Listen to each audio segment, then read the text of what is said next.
লাভপুরে petrol পাম্পে ভয়াবহ ডাকাতি। গতকাল রাত্রি নাগাদ লাভপুরের মানপুর গ্রামে ইন্ডিয়ান অয়েল পেট্রোল পাম্পে ডাকাতির ঘটনায় চাঞ্চল্য ছড়ালো আজ বুধবার। উল্লেখ্য, গতকাল রাত্রি নাগাদ লাভপুরের মানপুর গ্রামের ইন্ডিয়ান অয়েল পেট্রোল পাম্পের কর্মীরা তাদের ডিউটি শেষ করে ক্যাশ কাউন্টিং করছিলেন। আর ঠিক সে সময় দুইজন দুষ্কৃতী এসে তাদের উপর চড়াও হয়। তারপর তাদের মারধর করে, এমনকি তাদের মাথায় বন্দুক ঠেকিয়ে 40 থেকে 50 হাজার টাকা লুট করে নিয়ে যায় তারা। গতকাল রাতে লাভপুর থানায় অভিযোগ জানানো না হলেও আজ সকালে যথারীতি লাভপুর থানায় গিয়ে ওই পেট্রোল পাম্পের মালিক সুশান্ত চৌধুরী লিখিত অভিযোগ দায়ের করেছেন। ইতিমধ্যে ঘটনার তদন্ত শুরু করেছে লাভপুর থানার পুলিশ। রাত্রি নাগাদ তখনও প্রায় মানপুর গ্রামে ছিল মানুষের আনাগোনা, আর সেই মানুষের আনাগোনাকে কাটিয়েই এই দুঃসাহসী ডাকাতি ঘটে গেল লাভপুরে।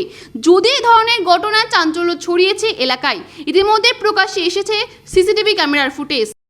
কাজী আমিরুল ইসলামের রিপোর্ট।